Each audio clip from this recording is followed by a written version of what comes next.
और बाबा ये देखो ग्राफ, AIPMT 2016 में चौंकाने वाला सवाल है और मेरा आपसे वादा है आप इसे पढ़ लो। अगर मैंने अपने टोटके से, अपनी कहानी से, अपने सिद्धांतों से फैसला होने से पहले भला मैं हार क्यों मानूं, और जग भी जीता नहीं और मैं भी हारा नहीं। बहुत बढ़िया, फिर एक रिवीजन स्ट्रैटेजी आ रही है प्यारे बच्चों। प्रीवियस ईयर क्वेश्चंस के माध्यम से आप कुछ भी पढ़ रहे हो, लेकिन अल्टीमेट जो भी आपका कंटेंट है वो डिसाइड होता है प्रीवियस ईयर क्वेश्चन से।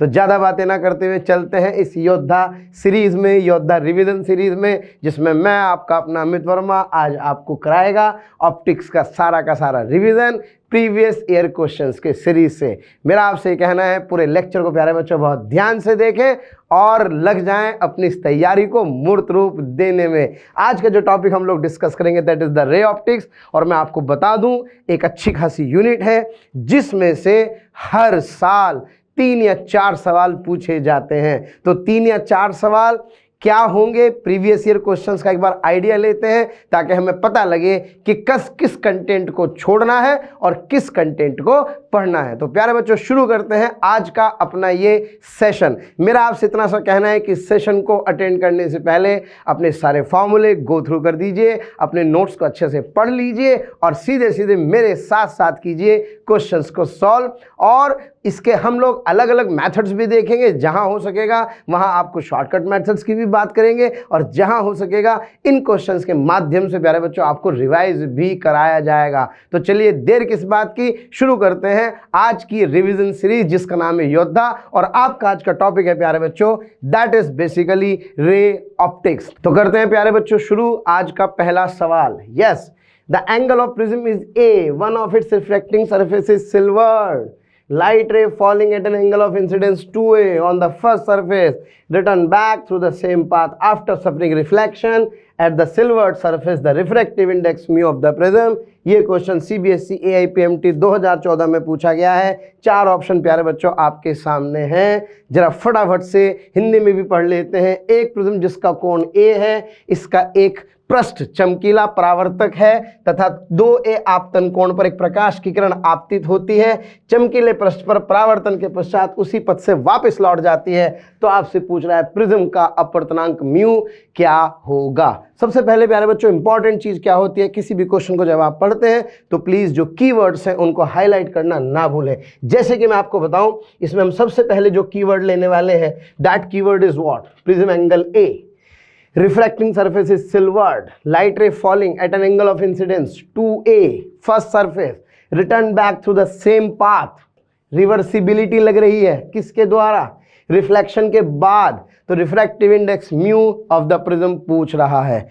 प्रिज्म काफी इंपॉर्टेंट टॉपिक होता है ज्योमेट्रिकल ऑप्टिक्स में, ध्यान रहे टोटल इंटरनल रिफ्लेक्शन और प्रिज्म का सवाल अक्सर पेपर में पूछा जा रहा है। तो पहले गैस कर सकते हैं क्या आप इसका आंसर, जल्दी फटाफट से गैस कीजिए फिर हम सॉल्व करते हैं। इतना मैं इमेजिनेशन करता हूं कि सवाल में क्या दिया गया होगा।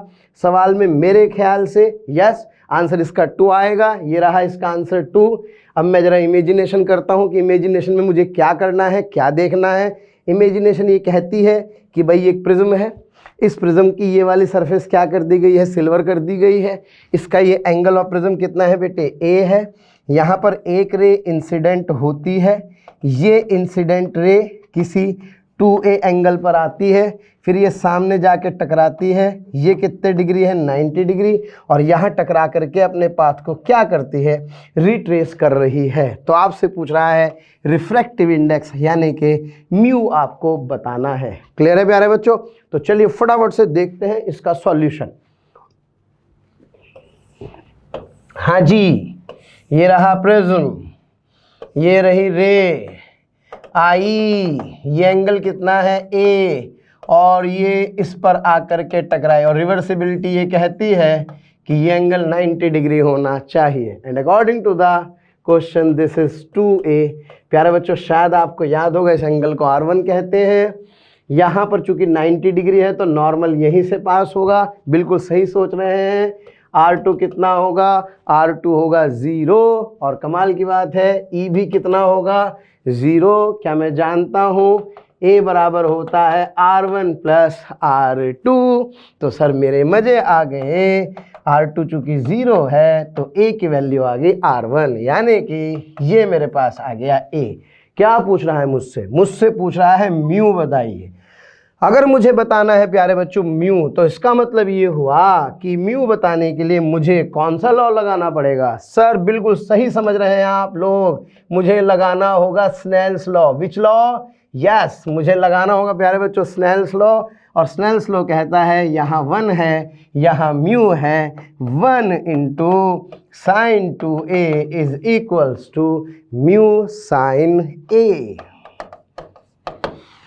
भावुक नहीं होना है भाई। बायोलॉजी वालों तुम क्या करते हो, काट देते हो उसको? प्लीज़ काट मत देना भाई, क्योंकि यहाँ पर हमें इसको काटना नहीं है। यहाँ पर साइन 2a का फॉर्मूला लगेगा, 2 sine a cos a is equals to mu sine a। याद रखने ट्रिग्नोमेट्री के ये 2-3 बेसिक फार्मूले जिसमें सब बच्चों को पता होना चाहिए। That sine 2 theta is 2 sin theta cos theta, that cos 2 theta is cos square theta minus sin square theta। वैसे तो बहुत सारे फॉर्म्स हैं, लेकिन ये 2 फार्मूले प्यारे बच्चों आपको कंठस्थ होने चाहिए। और एक और बात मैं आपको बता दूं, आपको याद होने चाहिए साइन 15 डिग्री की वैल्यू कितनी होती है? √3 - 1 अपॉन 2√2। और आपको याद होना चाहिए साइन 75 डिग्री की वैल्यू √3 + 1 बटे 2√2। ये छोटी छोटी सी चीज़ें हैं, हम इसी रिवीजन क्लास में सीखेंगे। जहाँ जहाँ चीज़ें कहेंगे उनको करते रहेंगे। साइन ए से साइन ए हुआ छम्मा छम्मा। सर ये मेरे पास आ गया 2 cos a is equals to mu आ जाएगा। तो क्या म्यू की वैल्यू आएगी 2 cos a, यानी कि जो सेकंड ऑप्शन था। आइए जरा फटाफट से चेक करते हैं सेकंड ऑप्शन को। Yes, the second option is the correct answer. तो क्लियर है प्यारे बच्चों, ये था एक बेसिक सा सवाल जिसके अंदर हमने प्रिज्म की एक सरफेस पर क्या की थी? सिल्वरिंग की थी और रे रिट्रेस कर रही थी अपने पाथ को। चलिए बढ़ते हैं आगे, करते हैं अगला सवाल। The refracting angle of a prism is A. The refractive index of the metal of the prism is cot A by 2. Yes, please in words का ध्यान रखिए। ये हैं हमारे कौन से वर्ड्स? की वर्ड्स हैं। फिर आपसे कह रहा है the angle of minimum deviation पूछ रहा है प्यारे बच्चों। ऑप्शंस आपको दिए गए हैं, AIPMT 2015 का ये सवाल है। हिंदी में पढ़ सकते हैं, किसी प्रिज्म का अपवर्तक कोण A है, इसके पदार्थ का अपवर्तनांक कोट A by 2 है, इस प्रिज्म का न्यूनतम विचलन क्या होगा? तो क्या आपको याद है कि एक फॉर्मूला हमने पढ़ा था, mu is equals to sine A plus delta minimum by 2 upon sine A by 2। बिल्कुल, और यहाँ पे प्यारे बच्चों ये डेल्टा मिनिमम कहलाता है। डेल्टा मिनिमम भैया हल्का हल्का सा आपको याद आ रहा होगा, क्या कोई डेल्टा वर्सेस आई का ग्राफ पढ़ा है इस तरह का? भैया नहीं पढ़ा तो ध्यान रखना। और डेल्टा मिनिमम की शर्त क्या बताई थी सर ने? जब डेल्टा बराबर डेल्टा मिनिमम होता है तो आई बराबर ई होता है, और उस केस में R1 R2 बराबर होते हैं तथा ये A by 2 होता है। तो सोचो कितनी सारी इन्फॉर्मेशन हमें मिल गई। फिलहाल हम तो सवाल पे फोकस करते हैं। हाँ प्यारे बच्चों, रिफ्रैक्टिव इंडेक्स कितना गिवन है? cot A by 2। इसकी वैल्यू रख देते हैं cot A by 2 is equals to sine A plus delta minimum by 2 upon sine A by 2। अब मैं cot A by 2 को लिख सकता हूँ यहाँ से cos A by 2 upon sine A by 2 is equals to sine A plus delta minimum by 2 upon sine A by 2। ये हो गए छम्मा छम्मा। cos A by 2 बराबर sine A plus delta minimum by 2। अब बेटे काम करते हैं फटाफट से। क्या इसको लिख सकता हूँ cos A by 2 को sine 90 minus A by 2 is equals to sine A plus delta M by 2। Clear है ना? साइन गायब हो गया। 90 minus A by 2 is equals to A by 2 plus delta M by 2। ये बेटे इधर चला गया, उसके साथ तो डेल्टा m/2 बराबर 90 प्लस ए आ जाएगा, यानी कि delta m is equals to 180 minus 2a आ जाएगा। जरा देखते हैं क्या इसमें 1 लिखा है, हमारा आंसर क्या आ रहा है, यस सही जवाब, यानी कि हमारा आंसर 1 सही होगा।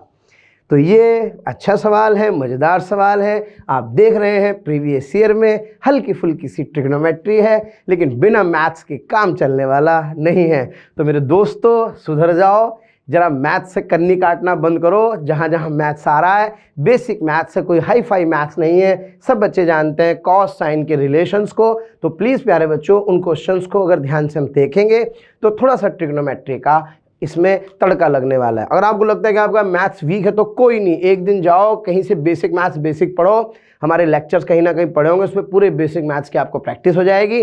बस फिर डर खत्म, और डर खत्म जब लैंग्वेज आएगी तो सवाल वैसे ही बहुत बढ़िया होने वाला है। फिर इसके बाद हम लोग बात करते हैं अगले सवाल की। 2 identical thin plano convex glass lenses, भैया ध्यान रखिए please, plano convex glass lenses of refractive index 1.5 each having radius of curvature 20 centimetre, जिनकी कॉन्वेक्स सरफेसेस कांटेक्ट में हैं। फिर the intervening space is filled with the oil of refractive index 1.7, the focal length of the combination. सवाल ये नहीं है कि सवाल भारी है, सवाल ये है कि सवाल को लेंदी कर दिया गया है। और अगर सवाल लेंदी हो गया तो भैया नीट वाले बच्चों आपका जो समय है वो सीमित होता है, तो आपको कहीं ना कहीं इसको सॉल्व करने में प्रॉब्लम होगी। तो मैं आपको उसका एक बहुत बढ़िया शॉर्टकट्स बताता हूँ, उन शॉर्टकट्स को अपन यूज़ करेंगे और फटाफट से सवाल को करेंगे। हिंदी में भी पढ़ सकते हैं। 2 सर्वसम पतले समतल उत्तल लेंसों में प्रत्येक का पर्तनांक 1.5, प्रत्येक की वक्रता त्रिज्या 20 सेंटीमीटर है। इनको इस प्रकार रखा जाता है कि उनके उत्तल पृष्ठ केंद्र पर एक दूसरे के संपर्क में है।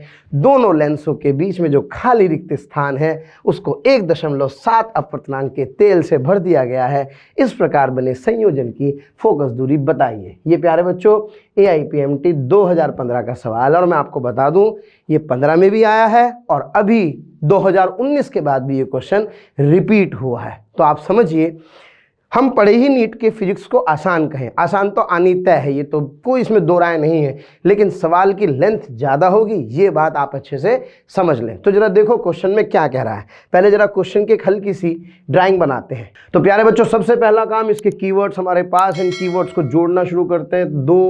2 identical thin plano convex glass lens, ये रहा एक, ये रहा दूसरा, दोनों को जोड़ दिया कुछ इस तरह से कि इनकी ये वाली सरफेसेस एक दूसरे के सामने आ जाएं। ये पहला सिस्टम है अकॉर्डिंग टू द क्वेश्चन। फिर इसके बाद कह रहा है अब इस स्पेस को बीच वाले को फिल कर दिया है किससे, 1.7 वाले मटेरियल से। तो अब कह रहा है फोकल लेंथ की कॉम्बिनेशन बताइए। कमाल की बात है, पहले इसकी रेडियस ऑफ कर्वेचर R कितना दे रखा है, 20 सेंटीमीटर। ये वाला कोर्स कर लोगे भैया, सारा शॉर्ट में रिवाइज हो जाएगा। इसका मसाला कितना है, इसका मसाला है 1.5 यानी कि 1.5। पहले ये 2 थे, अब ये कितने हो गए हैं, 3 हो गए हैं। तो चलिए फटाफट से, क्वेश्चन तो समझ में आ ही गया है। इस कॉम्बिनेशन की फोकल लेंथ आपसे पूछ रहा है। तो प्यारे बच्चों सबसे पहले मैं आपको बात बता दूं, हमने पढ़ा है lens maker formula. Lens maker फॉर्मूले में 1/f बराबर mu L upon surrounding -1/r1 -1/r2 का एक विचित्र सा फार्मूला हमने पढ़ा। और इस विचित्र से फार्मूले में आप सब बच्चे जानते हैं कि जिस तरफ रे गिरती है उसे R1 कहते हैं, सेकंड वाले को R2 कहते हैं। फिर यहाँ साइन कन्वेंशन रखना होता है, दुनिया भर की बात है। अपनी टेक्निक याद रखो, मैं जो तुम्हें टेक्निक बता रहा हूँ ध्यान रखना। इसका नाम है मोटू लाल। क्या नाम है इसका, मोटू लाल। मोटू लाल के लिए ध्यान रखना है, जब मोटू लाल हो तो बिना साइन कन्वेंशन के सीधे सीधे कौन सा फार्मूला लगाना है, ये लिख दो और 1/R1 प्लस 1/R2 लगा दो, बात खत्म। इसमें कोई साइन कन्वेंशन नहीं चाहिए, किसी को R1 मानो किसी को R2 मानो, कोई फर्क नहीं पड़ रहा है। ना कोई साइन रखना है ना कुछ करना है, ना कोई चिन्ह रखना है ना कुछ करना है, बस सीधे सीधे इस फॉर्मूले में क्या पुट करनी है, वैल्यू। और अगर कमाल की बात है ये हो जाए इक्वी कॉन्वेक्स, यानी कि R1 R2 बराबर हो जाए, तो बेटा जी आप F को लिखो R/2 म्यू R लिख रहा हूँ उसको, म्यू R मतलब म्यू रिलेटिव है, म्यू रिलेटिव का मतलब mu L upon mu S है।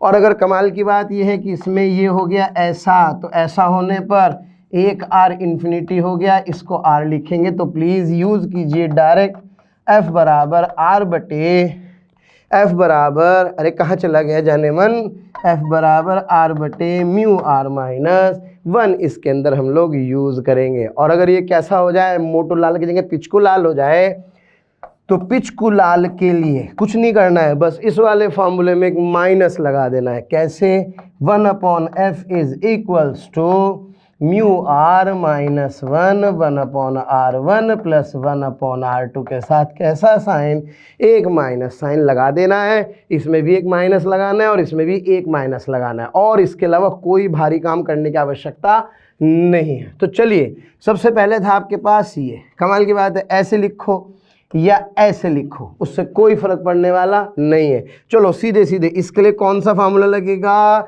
सर, इसके लिए लगेगा ये वाला फार्मूला, बिल्कुल सही बात है। रेडियस ऑफ कर्वेचर दे रखी है 20, मसाला है 1.5 माइनस 1 यानी कि 20 अपॉन, ये आ गया बेटे 1/2 से कितने सेंटीमीटर, 40। ये 40 तो भैया ये भी कितना, 40। क्योंकि एक बात का आप ध्यान रखना, अगर नीट का सवाल आपने बड़े तरीके से करा तो फंस जाओगे।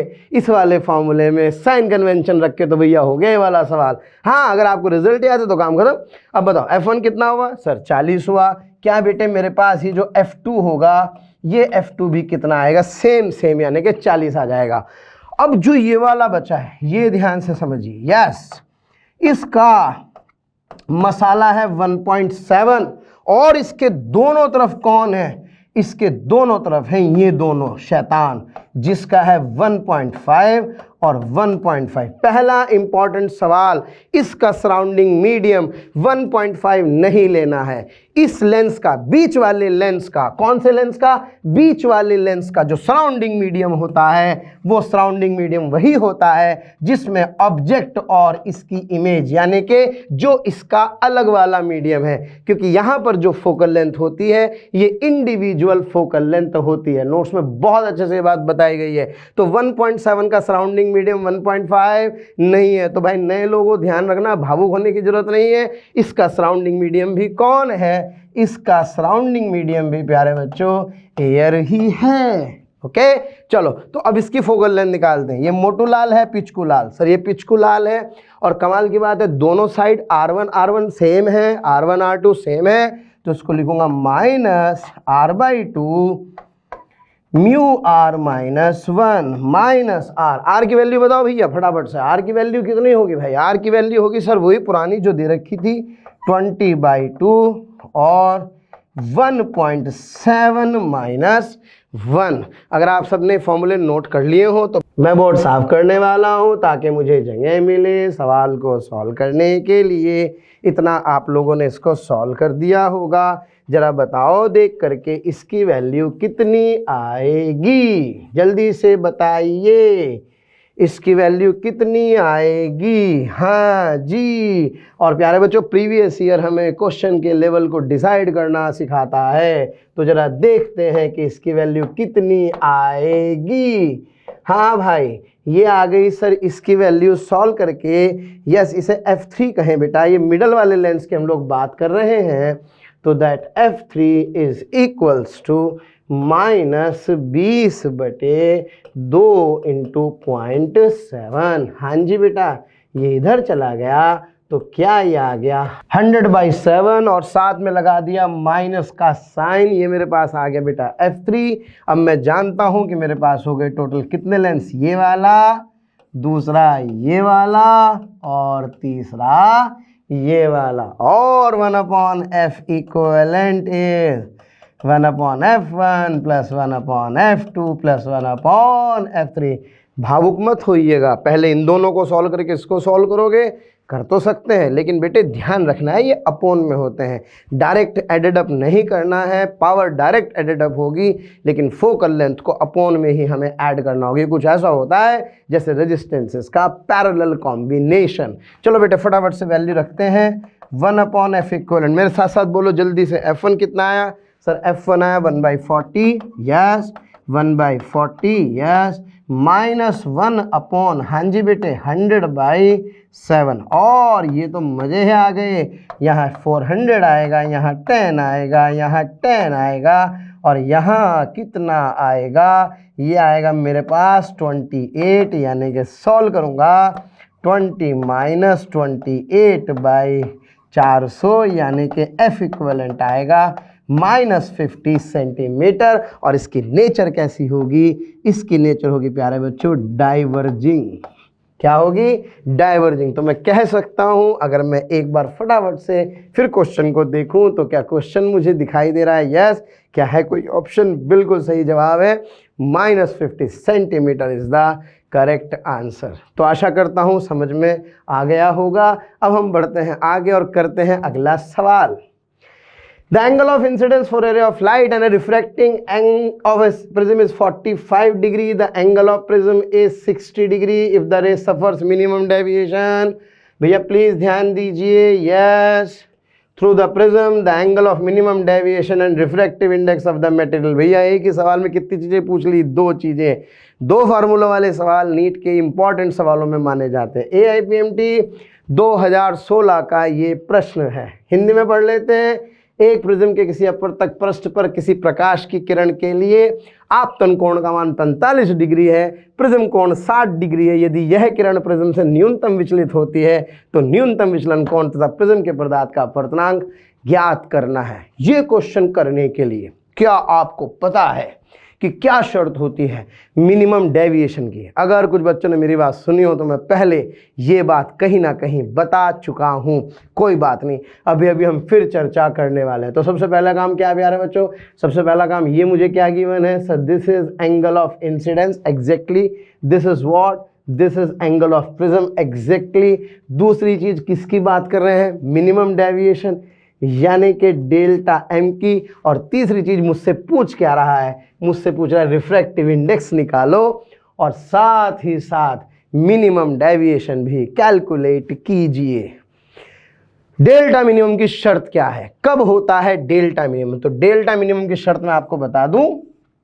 यस, जिस समय ये वाला एंगल आई, हाँ जी ये वाला एंगल आई के बराबर होता है, उस समय डेल्टा मिनिमम होता है। और उस समय R1 R2 a/2 के बराबर होता है।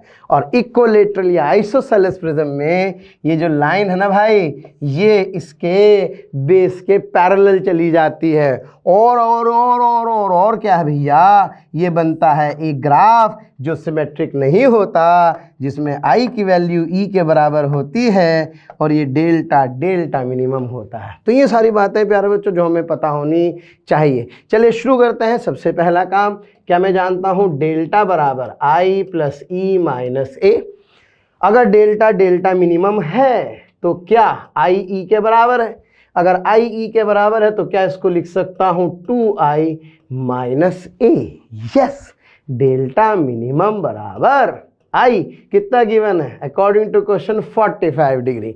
एंगल ऑफ प्रिज्म कितने डिग्री?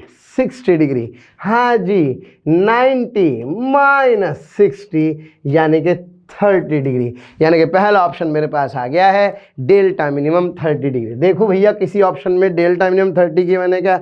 यस, ये और ये गायब, बचे कौन से? दूसरा और चौथा। अब इसमें ध्यान रखना है कौन सा ऑप्शन सही होगा। म्यू की वैल्यू 1 से बड़ी होती है, इसलिए बिना सॉल्व करे आंसर आया 2। वैसे तो ये भी था, लेकिन म्यू की वैल्यू 1/√2 नहीं होती क्योंकि इसकी वैल्यू 1 से बड़ी होती होती है, लेकिन फिर भी कोई बात नहीं, दिल की संतुष्टि के लिए आइए इसको सॉल्व कर लेते हैं। है ना टेक्निक बढ़िया? टाइम बचा कि नहीं बचा? कभी कभी ऑप्शंस हमें हमारी हेल्प करते हैं किसी प्रॉब्लम को कम टाइम में सॉल्व करने के लिए।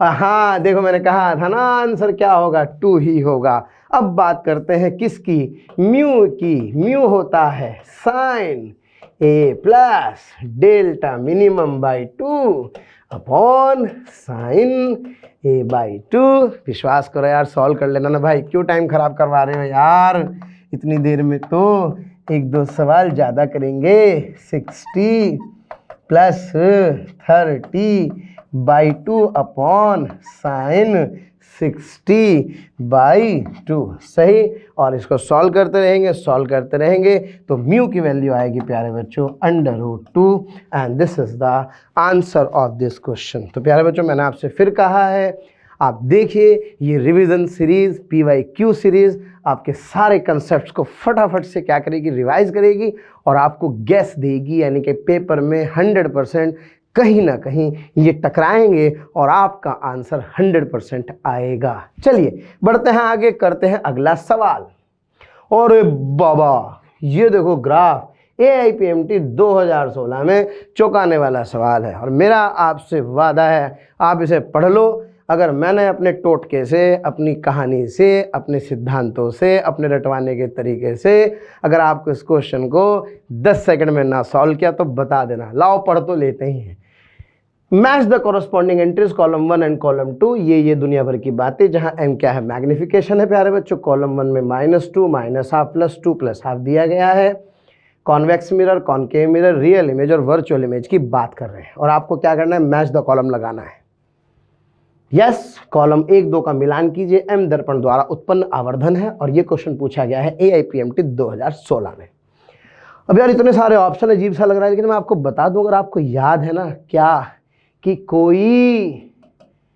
कोई दीवाना कहता, नहीं भाई नहीं, सॉरी, कोई कॉनकेव मिरर, कोई कॉनकेव मिरर ये कह रहा है कि भैया मेरा जो MT है ना, अगर ये पॉजिटिव हुआ, क्या हुआ, पॉजिटिव हुआ, तो भैया मैं हमेशा 1 से बड़ा रहूँगा और मैं बनाऊँगा कैसी इमेज, मैं बनाऊँगा वर्चुअल इमेज।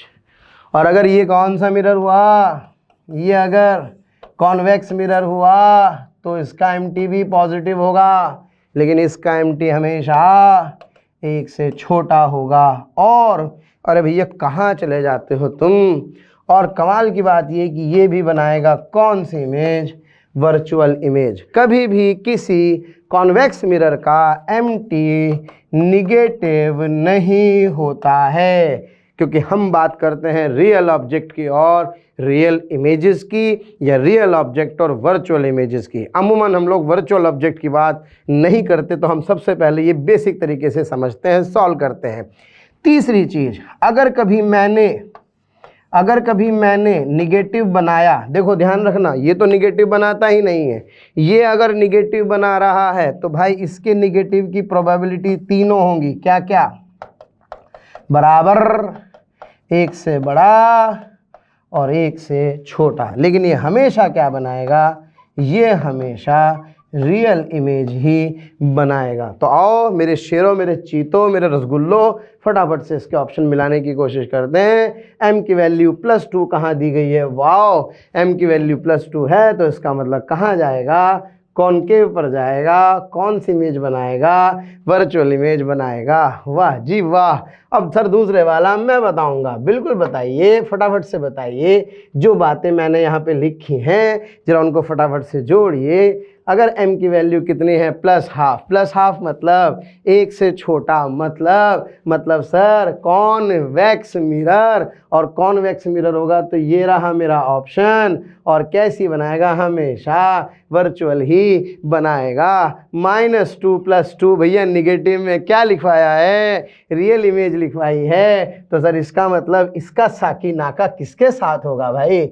अरे भाई कहाँ गया पेन हमारा, अरे कहाँ गया भाई, ये स्क्रीन कहाँ गई, ओहो तुम इस तरफ आ गई हो। एक कलर ये वाला चूज़ करते हैं। क्या ये माइनस है? माइनस बनाने का अधिकार केवल किसको है, कॉनकेव को। माइनस बनाने का अधिकार केवल किसको है, कॉनकेव को, और साथ ही साथ इसमें क्या होगी, रियल होगी। तो भैया अब तो पूरा सवाल सॉल्व हो गया है। अगर मैं ये याद रख लूँगा तो क्या मेरे सारे सवाल सॉल्व हो जाएंगे, तो है ना कमाल की बात। बाकी आप ऑप्शन मिलाने में एक्सपर्ट हैं, कोई भी 2 मैच कर जाएंगे तो बाकी पूरा सवाल पढ़ने की आवश्यकता नहीं है। क्लियर है प्यारे बच्चों।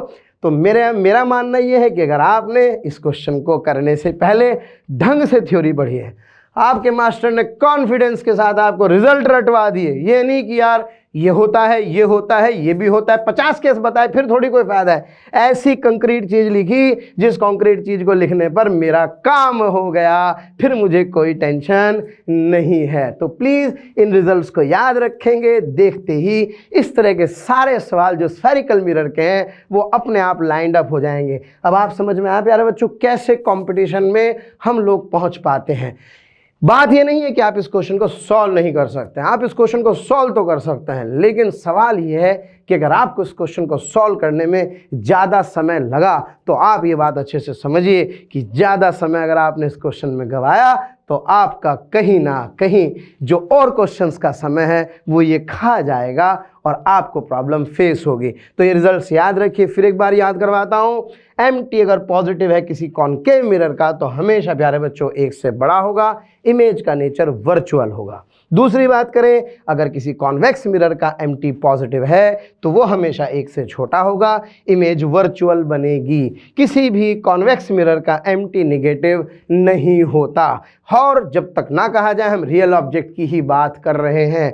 तीसरी चीज़ अगर हम लोग बात करें तो किसी कॉनकेव मिरर में MT अगर नेगेटिव है तो तीनों बातें होती हैं, लेकिन रियल ऑब्जेक्ट की रियल इमेज ही बनती है। क्लियर है। चलिए प्यारे बच्चों चलते हैं अगले सवाल की ओर। अगला सवाल, the ratio of the resolving power of an optical instrument for 2 wavelength this and this.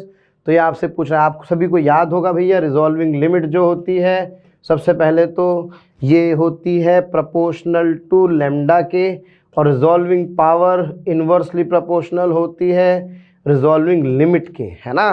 तो यहाँ से जो रिजॉल्विंग पावर है किसी माइक्रोस्कोप की वो होती है प्यारे बच्चों मेरे पास, हाँ जी, inversely proportional to the lambda, यानी कि RP1 अपॉन RP2 बराबर लैम्डा 2 अपॉन लैम्डा 1। ये मेरे पास कितना आ गया 6000, ये मेरे पास आ गया 4000, तो आंसर आ गया 3/2, यानी कि ये वाला ऑप्शन सही है। अब आप कहेंगे सर आपने इस पर ज़्यादा जान नहीं लगाई, वो इसलिए क्योंकि इस बार ऑप्टिकल इंस्ट्रूमेंट्स में से ये वाला सेक्शन हटा दिया गया है, लेकिन चूंकि नीट का सवाल था तो मैंने सोचा कि क्यों ना इसको इसमें शामिल किया जाए। वैसे भी प्यारे बच्चों पिछली बार क्या हुआ, एक्सरे कोर्स में नहीं था, लेकिन आपको याद होगा एक्सरे का सवाल पेपर में पूछा गया था, तो इसलिए प्लीज़ सुपरफिशियली पढ़ना जरूरी है। मुझे इसका वाला फॉर्मूला भी आता है, चिंता मत करो, 1.22 डी लैम्डा ये और वो दुनिया भर की बातें, लेकिन अपन उस पर चर्चा नहीं करी।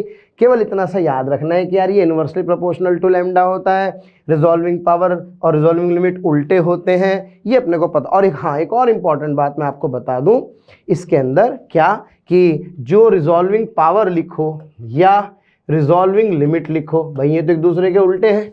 उल्टे होने के साथ साथ जो मॉडर्न फिजिक्स में आपने पढ़ा है lambda is inversely proportional to √v। याद करो, एक्सेलरेटिंग वोल्टेज किसी भी पार्टिकल की, डी ब्रोगली की बात कर रहा हूं, तो यहाँ से बहुत प्यारा सा फॉर्मूला बन रहा है, क्या RP1 अपॉन RP2 बराबर लैम्डा 2 अपॉन लैम्डा 1 बराबर √V1 अपॉन V2। और अगर चाहो तो लिख सकते हो रिजॉल्विंग लिमिट की फॉर्म में RL1 अपॉन RL2 बराबर लैम्डा 1 अपॉन लैम्डा 2 बराबर √V2 बटे V1। तो ये एक मॉडर्न फिजिक्स का सवाल यहाँ पे बन सकता है, एक्सेलरेटिंग वोल्टेज दी गई हो और सीधे सीधे रिजॉल्विंग पावर्स के रेशियो आपसे पूछ रहा हो। चलिए प्यारे बच्चों बढ़ते हैं आगे अगले सवाल की ओर। A beam of light from a source L is incident normally on a plane mirror fixed at a certain distance x from the source. The beam is reflected back as a spot on the scale placed just above the source L. When the mirror is rotated through a small angle theta, the spot of the light is found to move through a distance y on the scale. आपसे कह रहा है angle theta is given by, NEET 2017 का सवाल है। किसी प्रकाश स्रोत L से प्रकाश के किरण पुंज उससे x दूरी पर स्थित एक समतल दर्पण पर लंबवत आपतित होती है। इस किरण पुंज के वापस परावर्तन से स्रोत L के ठीक ऊपर स्थित एक पैमाने पर प्रकाश के एक बिंदु बनता है। दर्पण को किसी अल्प कोण थीटा से घुमाने पर यह प्रकाश बिंदु उस पैमाने पर y दूरी से विचलित हो जाता है। तो थीटा का मान आपको बताना होगा। देखो सवाल प्लेन मिरर का है, समझ में आता है, लेकिन मैं आपको बताऊं इसमें एक बड़ा प्यारा सा कीवर्ड छुपा हुआ है। एक तो बहुत सारे नॉर्मली और ढूंढने, distance x from the source, कोई बड़ी बात नहीं, reflected back, yes, small angle theta, भैया ये बहुत इंपॉर्टेंट लाइन है। जहां कहीं ऐसा लिखा हो तो समझ लेना स्मॉल एंगल अप्रोक्सीमेशन लगेगा, sine theta, tan theta, sine theta और टेन थीटा थीटा के बराबर होंगे, ऐसा कुछ हमें समझना है। तो प्यारे बच्चों इसके ऑप्शंस दिए हैं, आइए फटाफट से इस क्वेश्चन को सॉल्व करते हैं, इसकी भूमिका बनाते हैं। ये रहा एक प्लेन मिरर, हाँ जी बेटा, ये रहा सोर्स ऑफ लाइट, ये इस पर नॉर्मली आती है, भैया नॉर्मली आएगी तो नॉर्मली जाएगी। कमाल की बात ये है, फिर ये कह रहा है कि मैंने इस मिरर को थोड़ा सा थीटा एंगल घुमाया, यस, जैसे मैंने उसको थीटा एंगल घुमाऊंगा तो ये वाली जो रे, ये वाली रिफ्लेक्टेड रे, क्या ये ऐसे मुंह मार रही होगी, समझ रहे हो, यूं गई यूं आ रही थी, अरे देखो ये हल्का सा इधर गई तो ये इधर चली गई, ये इधर चली गई, तो भैया ये क्या हुआ, ये y है और बेटे ये क्या है, x है। आप सब बच्चे जानते हैं मिरर अगर थीटा एंगल रोटेट करता है तो रे 2 थीटा से रोटेट करती है, सवाल खत्म। tan 2 थीटा बराबर इस वाले ट्रायंगल में क्या y बाई एक्स, और मैंने आपसे कहा था स्मॉल एंगल है तो tan 2 थीटा को क्या लिखेंगे, 2 थीटा बराबर y बाई एक्स, तो थीटा हो गया प्यारे बच्चों y बाई 2x। अब भैया एक बार सॉल्यूशन देखना, एक बार क्वेश्चन पढ़ना, फिर दोनों को टैली करना, मेरी बात समझ में आएगी। और कंसेप्ट कौन सा यूज़ हो रहा है सर, कंसेप्ट हमें समझ में आ गया है कि अगर ये एंगल कितना घूमेगा थीटा, तो ये कितना घूमेगा 2 थीटा, ये घूमेगा थीटा तो ये कितना घूमेगी, ये घूमेगी 2 थीटा। समझ में आया, बेईमाना मत करना, देख लो मिरर ने थीटा का बेईमाना किया तो रहने का, देखो मत रखो लॉयल्टी, मैं भी कितना घूमूंगी 2 थीटा। तो भैया ये 2 थीटा लगाया, स्मॉल एंगल अप्रोक्सीमेशन से tan 2 थीटा को 2 थीटा लिखा, तो मेरे पास थीटा की वैल्यू आ गई y बाई 2x। तो बेटा which option is correct, the fourth option is the correct answer. Clear है प्यारे बच्चों, अगले क्वेश्चन की तरफ बढ़ते हैं। A thin prism having refracting angle 10 degree made glass of इतने, this prism is combined with another thin prism of glass refractive index 1.7, this combination produces yes dispersion without deviation, ये इसका कीवर्ड है, बस the refracting angle of the second prism पूछ रहा है। पता है क्या हुआ, देखो ध्यान से, बहुत स्टैंडर्ड सवाल है। ये रे आई, हाँ बेटे सब बच्चे जानते हैं इसको बेस पसंद है, क्या पसंद है, बेस पसंद है। ये रे बेस की तरफ घूम गई, और जब ये बेस की तरफ घूम गई तो इसका डेविएशन कितना हुआ, Δ1। मैंने क्या किया, एक प्रिज्म को उल्टा लगा दिया, इसने कहा अरे कहाँ जा रही हो, इसने इसको उल्टा घुमा दिया, इसने इधर घुमाया, इसने इधर घुमाया। सोचो अगर ये और ये एक दूसरे के बराबर हो जाएं, Δ1 बराबर Δ2 हो जाए, तो क्या नेट डेविएशन कितना होगा, 0 होगा। यानी कि प्यारे बच्चों नेट डेविएशन की शर्त क्या है, जितना ये प्रिज्म रोटेट कर रहा है उतना ही ये प्रिज्म रोटेट करे। डेविएशन सब बच्चे जानते हैं होता है μ-1 a1 पहले प्रिज्म का, और दूसरे का μ2 - 1 a2। मजे आ गए, क्या पहले वाले का μ1 दे रखा है, यस सर, 1.42 - 1, a1 कितना है, a1 है 10 डिग्री, इसका μ2 कितना है 1.7 -1 इंटू, अरे तुम कहाँ चले जाते हो भाई, इंटू a2। सॉल्व करेंगे तो बेटे यहाँ से मेरे पास a2 आ जाएगा। And which option is correct, the option 1 is the correct answer, this answer is 6 degree. और प्लीज़ इस कंडीशन को आप लोग याद रखें, μ1 - 1 a1 is equals to μ2 - 1 a2। Clear है, चलिए बढ़ते हैं आगे, करते हैं अगला सवाल। प्यारे बच्चों चलते हैं अगले क्वेश्चन के ऊपर। An object is placed at distance 40 cm from a concave mirror of focal length 15 cm. If the object is displaced to a distance of 20 cm towards the mirror, then the displacement of the image, यानी कि आपसे displacement of image पूछ रहा है और आप देख रहे हैं नीट 2018 का इस सवाल है। आइए फटाफट से हिंदी में पढ़ते हैं क्या लिखा गया है। हिंदी वाले बच्चों ध्यान दो। यस, कोई बिंब 15 सेंटीमीटर फोकस दूरी किसी अवतल दर्पण से 40 सेंटीमीटर की दूरी पर स्थित है। यदि इस बिंब को दर्पण की दिशा में 20 सेंटीमीटर स्थानांतरित कर दिया जाए तो बिंब कितनी दूरी पर विस्थापित हो जाएगा। यानी कि सीधे सीधे मुझे बताना है कि प्रतिबिंब की जो शिफ्टिंग है वो कितनी होगी। हाँ जी, कैसा दर्पण है? अवतल दर्पण है जिसकी फोकस दूरी मुझे दी गई है 15 सेंटीमीटर। और बेटे पहले वस्तु यहाँ रखी है, कहाँ कितनी दूरी पर रखी है? सर ये रखी है 40 सेंटीमीटर पर। यस, यानी कि कैसा ऑब्जेक्ट है? रियल ऑब्जेक्ट है। फिर कह रहा है यार मैंने इसको खिसकाया और खिसका करके इसको यहाँ से यहाँ ले आया। कितने सेंटीमीटर खिसका दिया?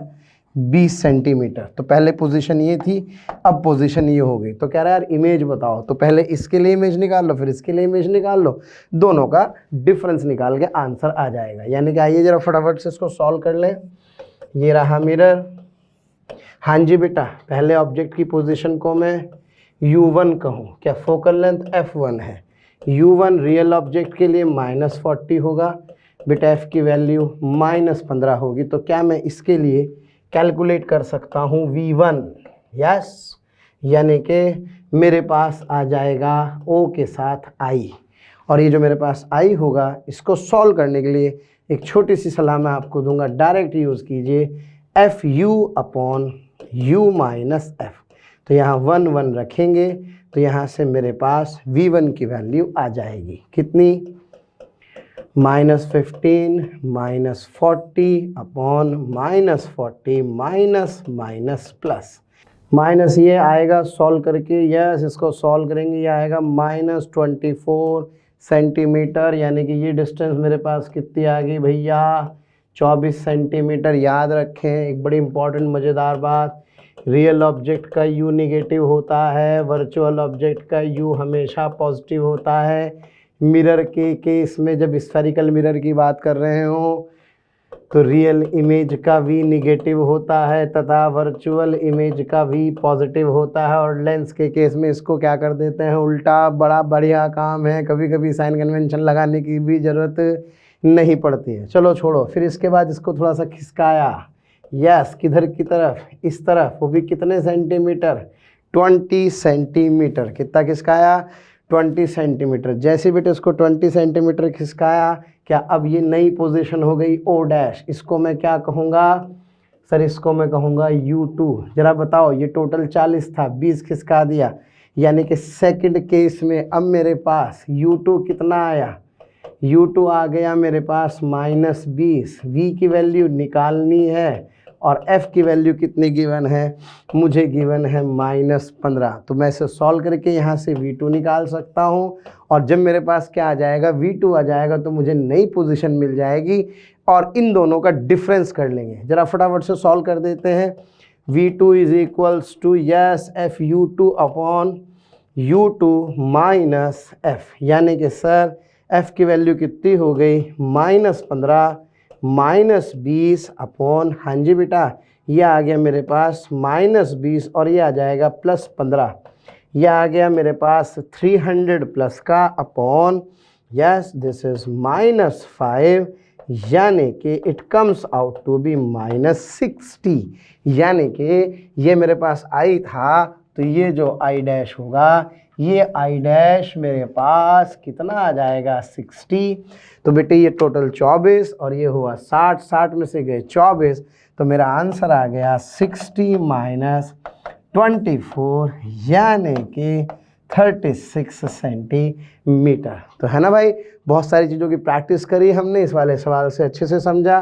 पहले U1 निकाला, U1 से V1 निकाला, V1 के बाद U2 लिखा, U2 के बाद V2 निकाला, दोनों का डिफरेंस निकाल दिया, तो it comes out to be 36 centimetre. Option 2 जरा चेक करते हैं। यस, ऑप्शन 2 सही है, 36 अवे फ्रॉम द मिरर। ये भी इम्पॉर्टेंट है। चलिए बच्चों आगे बढ़ते हैं। यस, करते हैं अगला सवाल। ये क्वेश्चन नीट 2019 में पूछा गया है।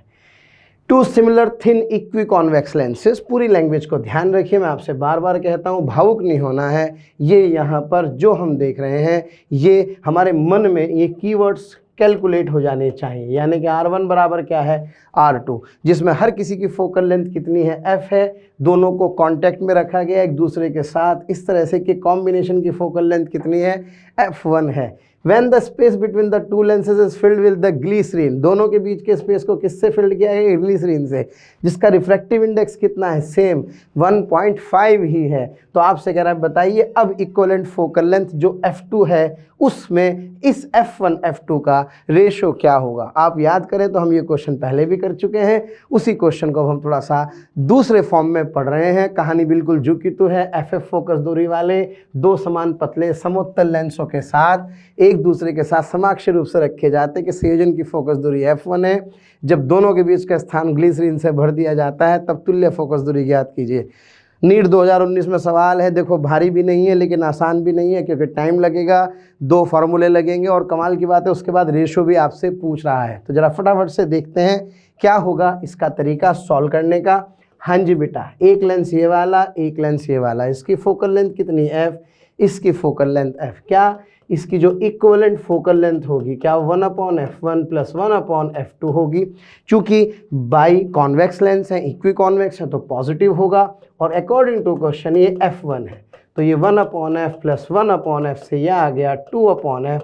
तो जो F1 होगा वो कितना आ जाएगा, ये मेरे पास F/2 आ जाएगा, F1। फिर इसके बाद क्या किया, फिर इसके बाद सर ने कहा कि भाई इसके बीच में भर दिया हमने मसाला यानी कि ग्लिसरीन, जिसका रिफ्रैक्टिव इंडेक्स फिर कितना है 1.5। कुछ बच्चे सोचते होंगे कि ये प्लेन ग्लास प्लेट की तरह बिहेव करेगा क्योंकि इसके इधर भी 1.5 है।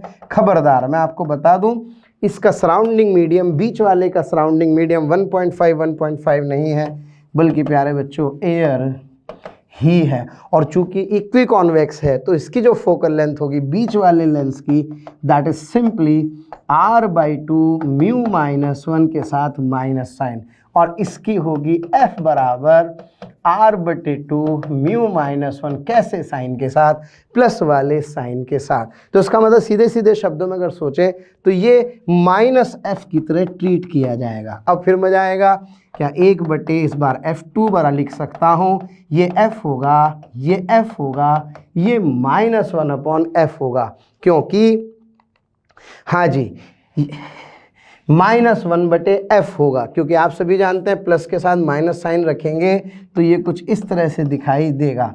और भाई ये तो छम्मा छम्मा हो गए, तो क्या 1/F2 बराबर 1/F आ गया, तो F2 की वैल्यू कितनी आ गई, F आ गई। अब भाई देख लो किसका रेशो पूछ रहा था, सवाल फिर एक बार पढ़ लेते हैं।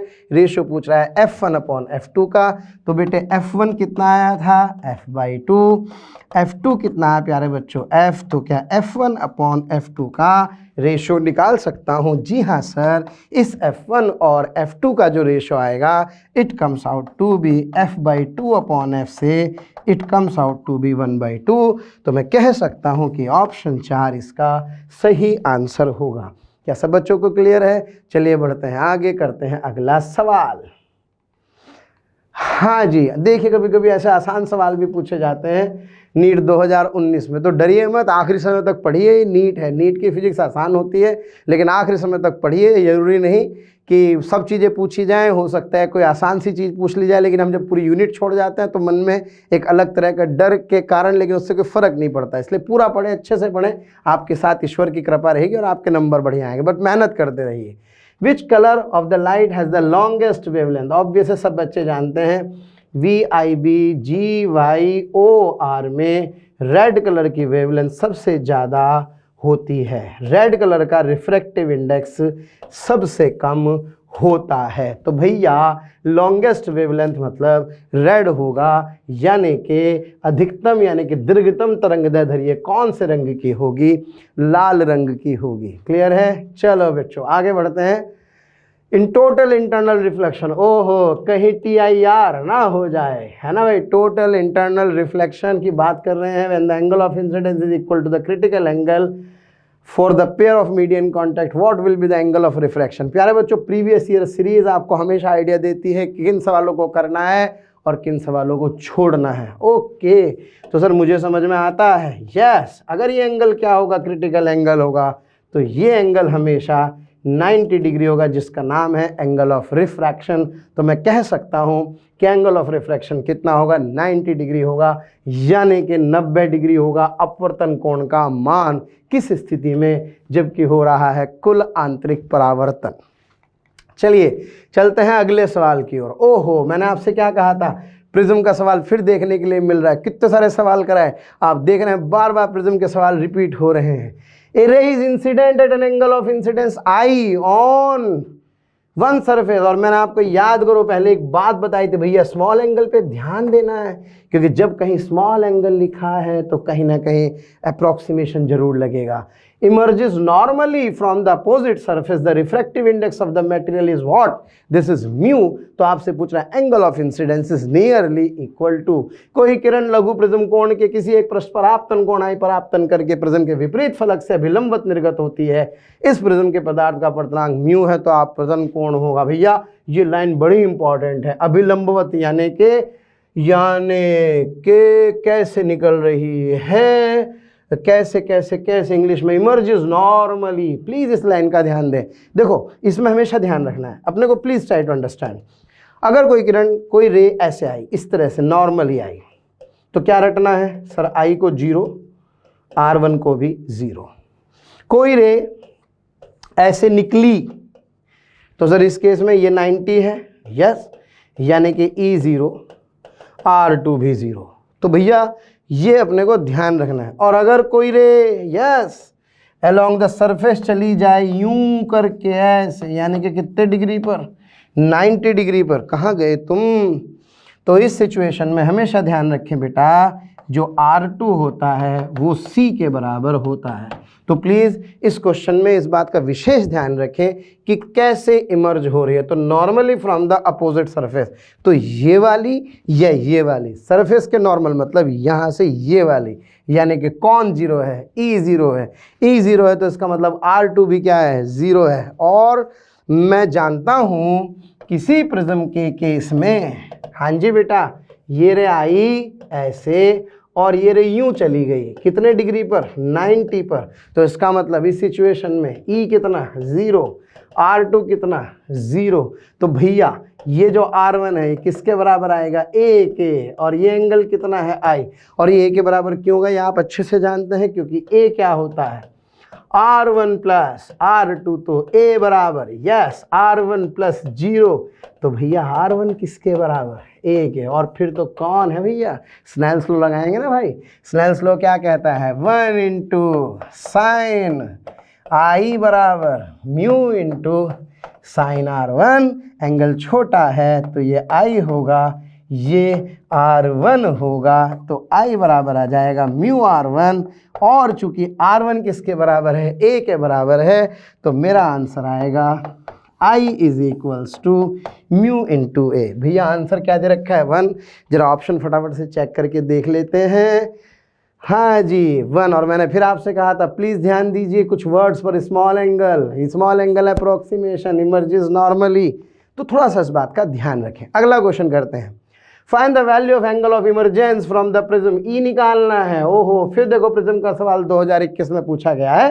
रिफ्रैक्टिव इंडेक्स ऑफ ग्लास कितना दे रखा है, √3, यानी कि ये है √3। नॉर्मल इंसिडेंस भैया अभी तो बताया था, आई कितना, 0। जब तुम नहीं तो मैं जी के क्या करूं, यानी कि R1 भी क्या हो गया, 0। और क्या मैं जानता हूं, A बराबर R1 प्लस R2, और क्या ये 60, ये 90, तो ये कितना 30, यानी कि एंगल ऑफ प्रिज्म कितना आ गया, 30 डिग्री। तो बेटे 30 डिग्री बराबर 0 प्लस R2, तो R2 कितना आ गया है।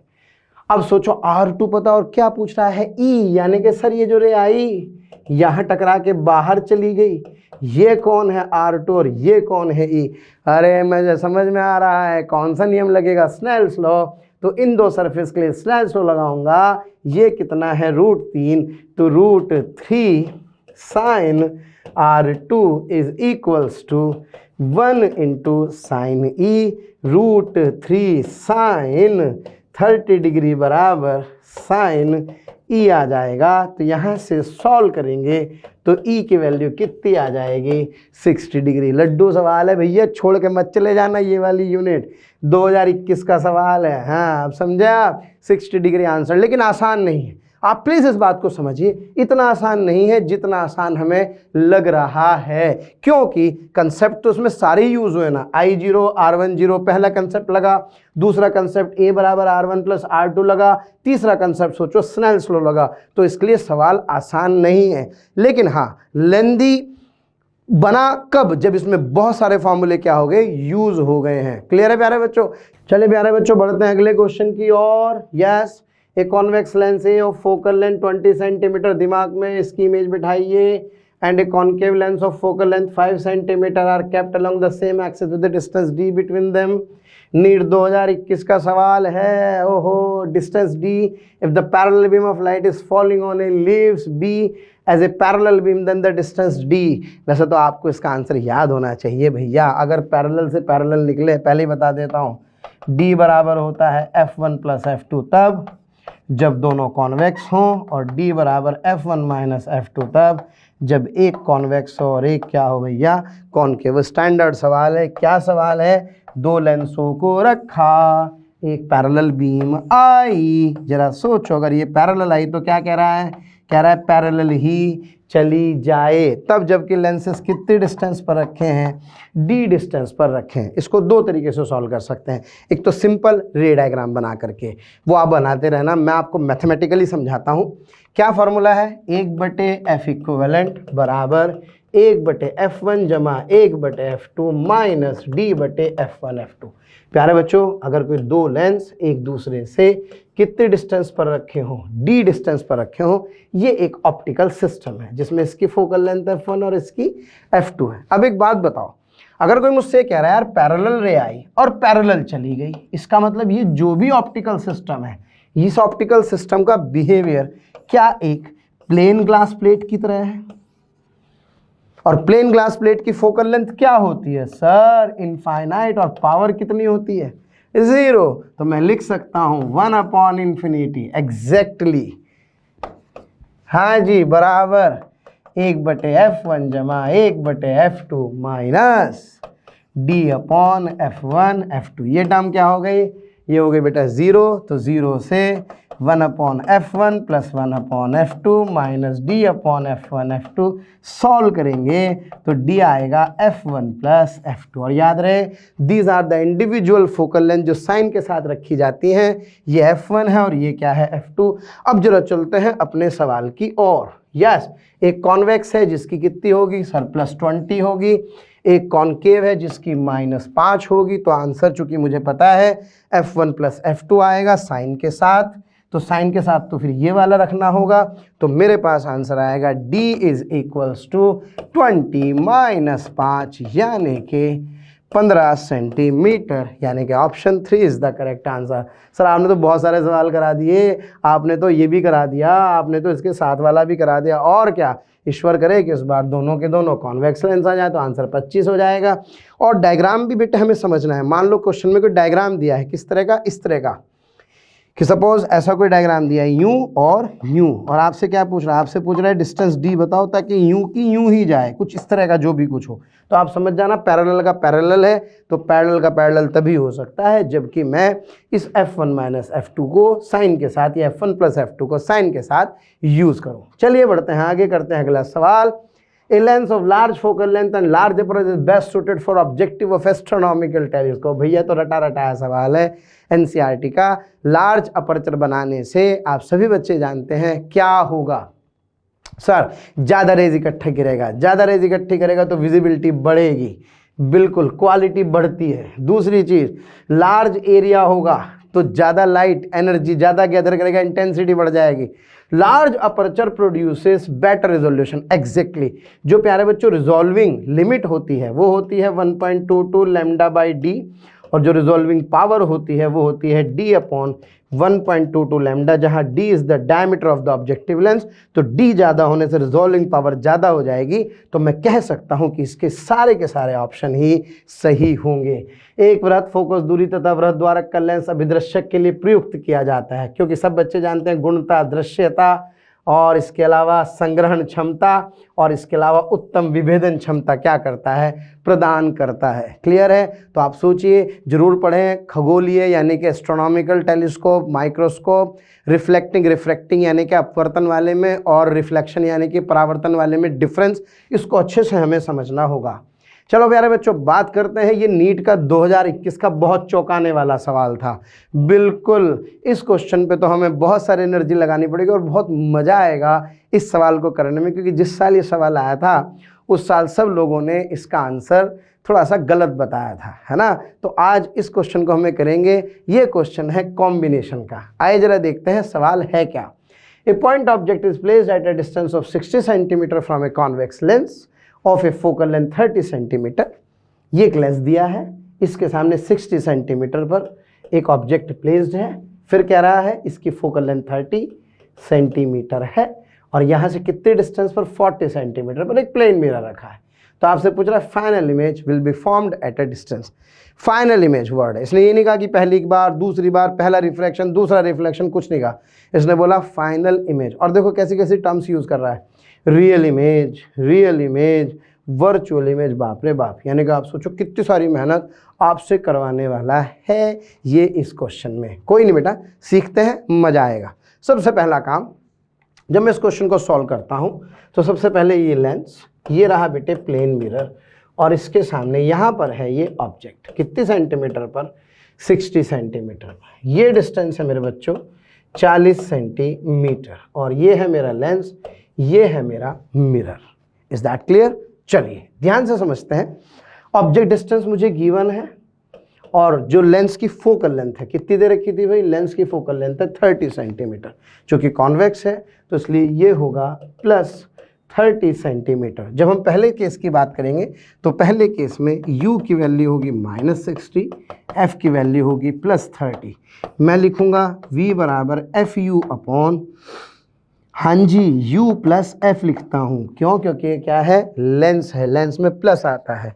तो मेरे पास जो v आएगा, हाँ प्यारे बच्चों, v की वैल्यू आएगी सर 30 इंटू -60 अपॉन -60 प्लस 30, यानी कि 6 3 जा 1800 माइनस के साथ अपॉन आएगा माइनस का 30। ये छम्मा छम्मा हो गए तो ये मेरे पास आ गया 60 सेंटीमीटर। भाई साहब ये लेंस है, लेंस में याद रखना, लेंस में अगर V पॉजिटिव आ रहा है इसका मतलब क्या बन रही होगी, रियल इमेज। यानी कि सर अगर मैं इसके डायग्राम को अलग से बनाऊं तो ये लेंस है, हाँ जी बेटा, ये क्या रखा है, एक ऑब्जेक्ट रखा है यहाँ पर और ये इसकी इमेज बना रहा है कितनी दूरी पर, 60 सेंटीमीटर पर। ये मैं तब कर रहा हूँ जबकि मैं ये मान रहा हूँ कि पहले ये प्रेजेंट नहीं है, लेकिन चूंकि इसके बीच में क्या रखा है, इसके बीच में रखा है एक प्लेन मिरर, कुछ ऐसे। तो ये डिस्टेंस कितनी है, 40। सर ने बताया था ये ऑब्जेक्ट है तो क्या ये इसकी इमेज होगी। अब ये ऑब्जेक्ट का काम करेगी प्लेन मिरर के लिए। जरा बताओ, ये डिस्टेंस 40 है तो ये डिस्टेंस कितनी होगी, 20। तो क्या मिरर इसकी इमेज को यहां बना देगा, I2। अब कुछ लोगों ने आंसर लिखा ये 20 होगा तो ये भी कितने पर होगा, सर ये भी 20 पर होगा और ये I2 होगा। ओहो, अब बनेगा नया सवाल, यानी कि इसको दो पार्ट में समझिए। ये वाले पार्ट में इसकी इमेज ये बनी, इसने किसका काम किया, ऑब्जेक्ट का, और क्या इसकी इमेज यहां बनाया। वर्चुअल ऑब्जेक्ट है मिरर के लिए, रियल इमेज है किसके लिए, मिरर के लिए। अब नया सवाल क्या, अब यहां रुकना नहीं है, क्यों, अब जो I2 होगा ये I2 फिर एक रियल ऑब्जेक्ट का काम करेगा, किसके लिए, लेंस के लिए प्यारे बच्चों, इसके लिए। और चूंकि रे इधर से जा रही है तो अब साइन कन्वेंशन बदल जाएगा, अब ये साइड प्लस होगी और ये साइड माइनस होगी। और ये डिस्टेंस चूंकि कितना था, ये डिस्टेंस था 20 का और ये रियल ऑब्जेक्ट है तो लेंस के लिए अब u -20 होगा और इसकी फोकल लेंथ f कितनी होगी, ये f होगी +30। मैं फिर v की वैल्यू कैलकुलेट करूँगा FU upon U plus f से, that V comes out to be 30 -20 upon -20 + 30। हाँ जी बेटा, -600 अपॉन 10 से सॉल्व करके it comes out to be -60। -60 समझ रहे हैं? -60 का मतलब होगा इधर नहीं बल्कि पीछे, यानी कि दोबारा से इससे कितनी पीछे, इससे 60 सेंटीमीटर पीछे। और सब बच्चे जानते हैं अगर V निगेटिव है तो V निगेटिव, V पॉजिटिव तो रियल इमेज होता है, V निगेटिव होगा तो क्या होगा, वर्चुअल इमेज। और मिरर कहाँ पे था, क्या मिरर 40 पे था, क्या इससे भी कितना पीछे, 20 पीछे। तो मिरर से 20 पीछे वर्चुअल इमेज बनेगी, किसके लिए, लेंस के लिए। क्लियर है? दोबारा समझिए, पहले ये ऑब्जेक्ट का काम कर रहा है, ये लेंस है, क्या इसने इसकी इमेज बनाई, मिरर ना होता तो यहां बनाता, तो ये ऑब्जेक्ट और ये इसकी रियल इमेज है, किसके लिए, लेंस के लिए। लेकिन अब ये वर्चुअल ऑब्जेक्ट का काम कर रही है मिरर के लिए, इसने इसकी रियल इमेज बनाई। भैया इसके बाद फिर एक बार रिफ्रैक्शन हुआ, अब ये रियल ऑब्जेक्ट का काम कर रहा है और साइन कन्वेंशन से ये प्लस और ये माइनस हुआ तो ये 20 आया। इस 20 से मैंने फिर सॉल्व किया तो मेरे पास v की वैल्यू -60 मतलब पीछे आई। यानी कि फाइनली अब एक बार और ये कहानी होगी कि इसकी इमेज इधर बन रही होगी। तो जरा देखते हैं इसके ऑप्शंस में क्या क्या आंसर मेरे पास दिए हुए थे। मेरे पास था 20 centimetre from the plane mirror it would be a virtual image, 20 centimetre from the lens it would be a real image, 30 centimetre from the lens it would be a real image and 30 centimetre from the plane mirror it would be a virtual image. अब आप देखो इतने सारे options हैं, क्या हम सही answer तक, सही ऑप्शन तक पहुंच गए हैं?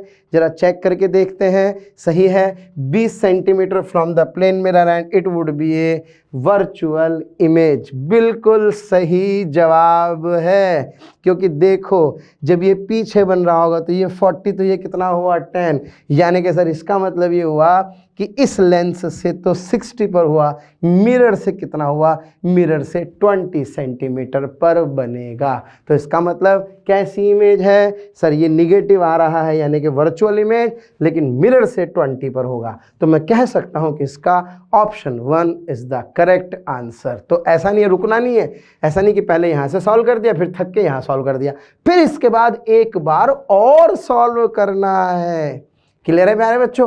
तो इस तरह से हमें इस क्वेश्चन को हमने समझा। फिर वही बात, भारी नहीं था लेकिन लंबा सवाल तो था। अगर आपको सारे कंसेप्ट, सारे फॉर्मूले याद हैं तो आप कर पाएंगे, वरना भाई आप समझिए इस क्वेश्चन को तक के आंसर तक पहुंचने के लिए थोड़ी मेहनत तो आपको चाहिए ही। चलिए बढ़ते हैं आगे, करते हैं अगला सवाल।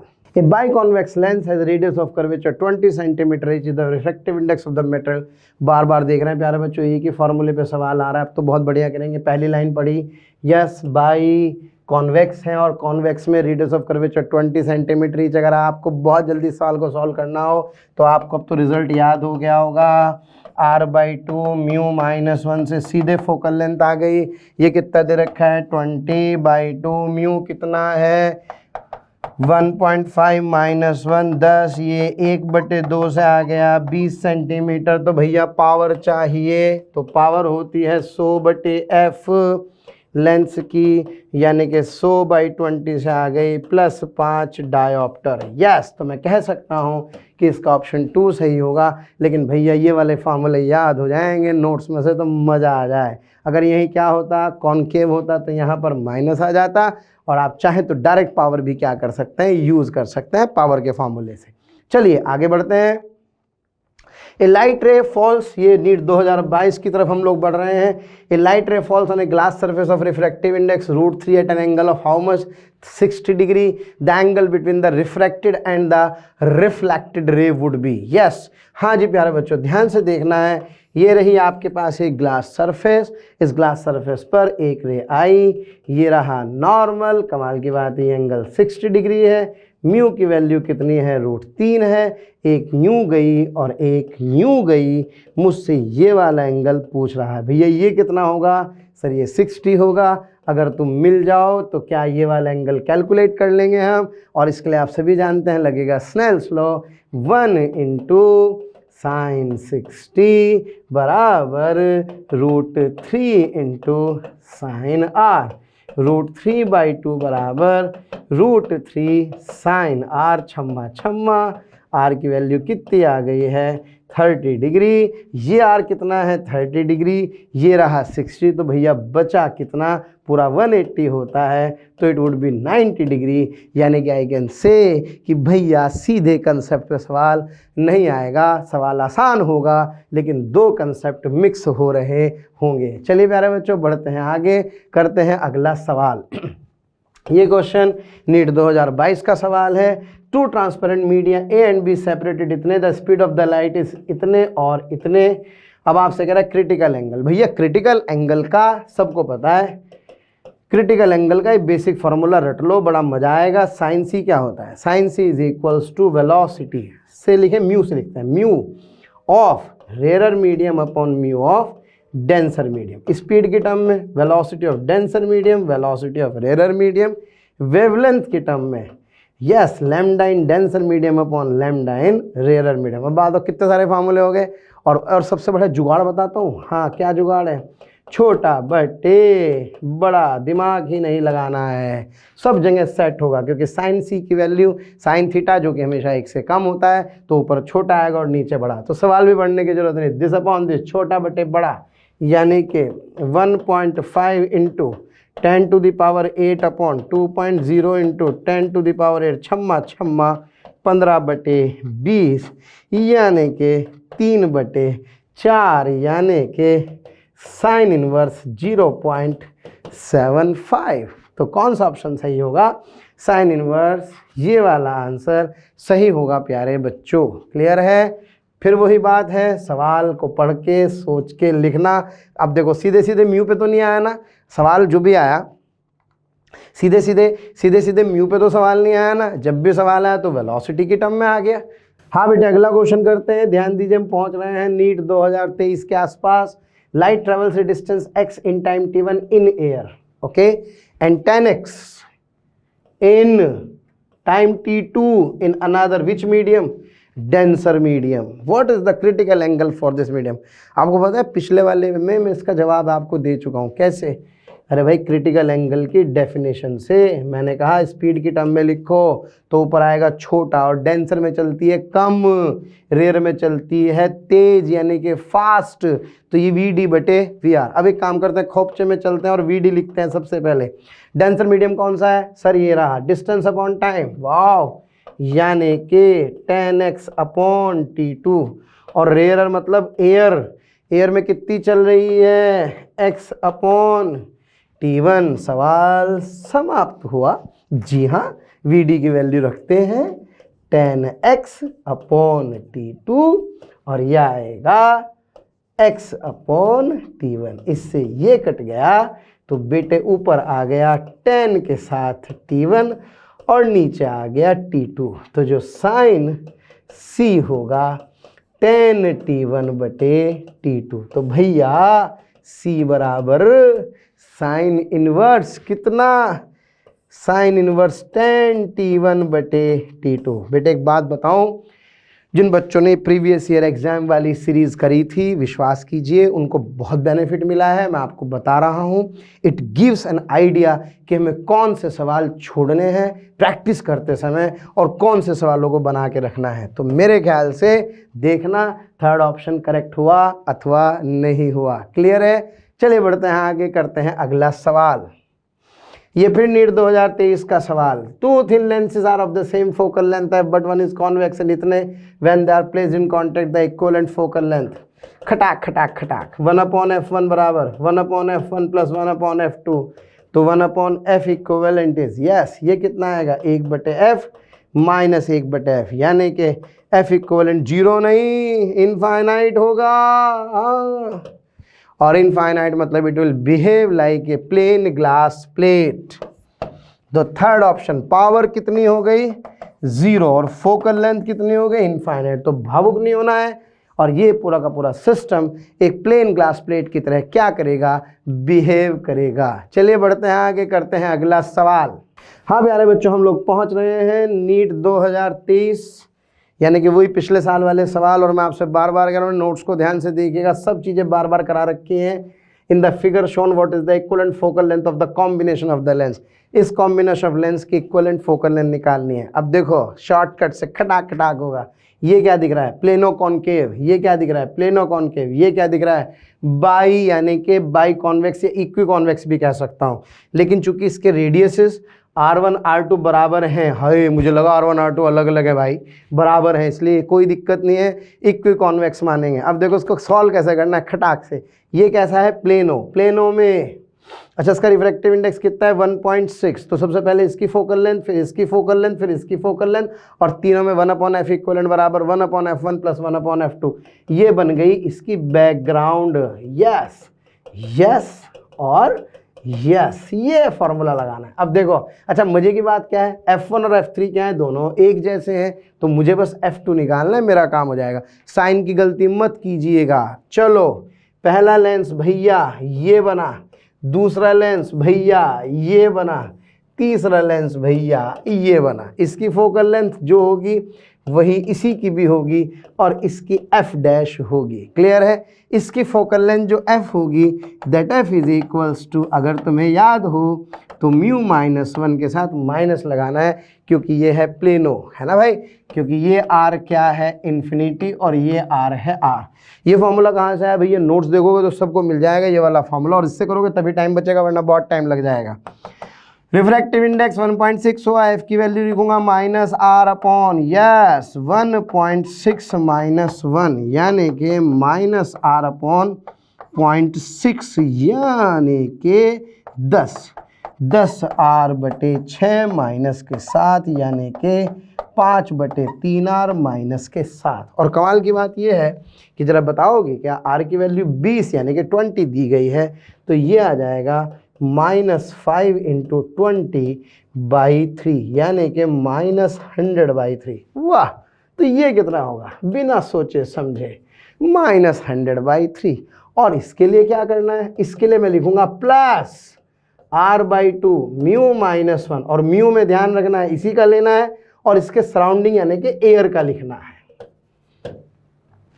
भावुक होने की जरूरत नहीं है। तो भैया ये जो f डैश है इसकी वैल्यू क्या होगी सर, r/2। अगर बाई होता है तो 2 लगाते हैं, और अगर इक्वी यानी कि प्लेनो होता है तो यहाँ पे 1 लिखते हैं। बहुत सिंपल तरीका है याद करने का। चलो r/2 1.5 - 1 प्लस के साथ, यानी कि प्लस r कितना आ गया, r है साहब 20/2 × 1/2, छम्मा छम्मा से क्या बेटे प्लस 20 आ गया। अब सोचो आपके पास इसकी फोकल लेंथ आ गई, इन दोनों की आ गई, दोनों को जोड़ मत देना भैया, अपॉन में जुड़ेंगे दोनों के दोनों। हाँ कभी बहुत तेजी भी परेशान करती है, पॉज लीजिए। 1/f1 plus 1/f2 plus 1/f3 sign के साथ 1/-100/3, ठीक है। फिर इसके बाद प्लस f2 को क्या लिखूंगा सर, मैं f2 को लिखूंगा ये रहा, यानी कि -+20, और फिर लिखूंगा प्लस 1/-100/3। क्लियर है, सॉल्व कर देंगे, सॉल्व करके क्लियर है, सॉल्व कर देंगे, सॉल्व करके मेरे पास आंसर आएगा। कौन सा आंसर आएगा भैया, 2, यानी कि -100 सेंटीमीटर। तो अब आप देख लो भैया, पेपर का लेवल आपको समझ में आ गया होगा ये सारे सवाल करके। अगर आपको शॉर्ट ट्रिक्स नहीं पता है, अगर आपको ये ट्रिक्स नहीं पता है, तो 1/r1 - r2 में फॉर्मूले रख के अपोन कर करके लगते रहना, सॉल्व करते रहना। तो ये था प्यारे बच्चों आज का एक पर्टिकुलर रिवीजन, जिसमें हमने प्रीवियस ईयर के सवाल किए और हमने एक आइडिया लिया है कि इस तरह के क्वेश्चन हमारे पेपर में आने वाले हैं। इस सीरीज़ में बने रहिए, बहुत बढ़िया से रिवाइज कीजिए, कॉन्फिडेंस रखिए अपनी मेहनत पर, अपने ईश्वर के ऊपर, और जैसा मैंने आपसे कहा था कि ध्यान रखिए कि no defeat is final until you stop trying. फैसला होने से पहले भला मैं हार क्यों मानूं, जग अभी जीता नहीं और मैं अभी हारा नहीं। अपने यूट्यूब मोशन के नीट चैनल के साथ अटैच रहिए, वहाँ से नई नई चीज़ें रोज़ आपके लिए नई नई चीज़ें अब आने वाली हैं, तो आप उसके साथ जुड़ रहिए और नई नई चीज़ों का लीजिए बढ़िया सा एक अनुभव। Thank you very much.